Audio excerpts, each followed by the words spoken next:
new findings have revealed that the process for making a complaint about vets is not fit for purpose and leaves many pet owners put off from raising issues. That is according to the consumer group Which, who claim the procedure for complaining about a vet service is often stacked against pet owners, with many left feeling their issues have been unfairly dismissed. ITV News spoke to one pet owner whose dog was so unwell after surgery she had to have an emergency procedure, and then when she tried to complain, she found it near impossible. I have never had a dog sent home from a surgery in the state that Honey was in that morning.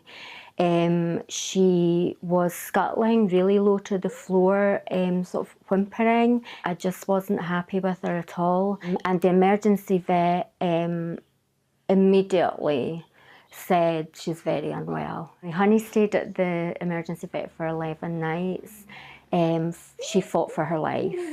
Every single last veterinary surgeon is protected by their indemnity insurers.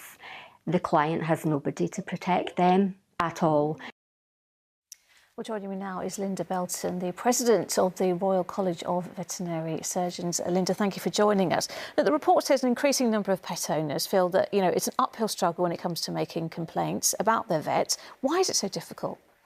I think it is really important that it is possible to have those conversations and make those complaints. We know pet ownership, our relationship with pets now, that they're very much part of our family, and we expect the same care and processes of redress as we do for our family members. That's and I think that would apply to most of us. So that redress process is important, and I think this has highlighted the gap in regulation that exists in the veterinary industry.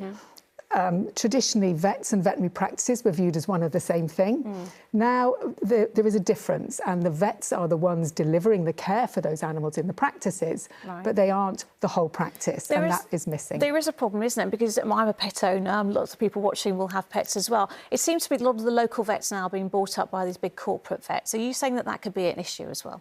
It doesn't really particularly, this isn't about the particular business model, but the whole concept of the fact that the vets and the businesses aren't one and the same, and there is that regulatory gap where there is no and never has been any regulation of the veterinary practice. So we need to look at a change in the rules here and to tighten up these regulations, because the problem is if people aren't making complaints because they're just getting put off early, then the practitioners who essentially, like you say, are not doing their job properly, are they?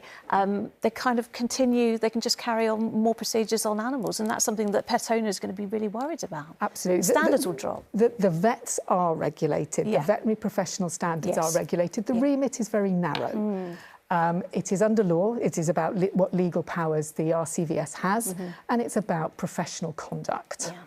So what we and the RCVS and many other veterinary bodies have been calling for a number of years, pre the CMA investigation which is going on, pre the Which report, is for legislative reform to change some of these factors that you're talking about consumers. It's not cheap, is it? Because not all procedures, not all just getting a repeat prescription, for example, that isn't covered by insurance necessarily. So people want to feel like they're getting value for money. So for people watching out there who really do feel like they need to make a complaint, what is their best course of action? At the moment, practices do have complaints procedures, but again, none of this is regulated. The RCVS, to try and sort of fill this gap, has run a voluntary scheme for practices to be accredited, and about 70% of practices are in that scheme.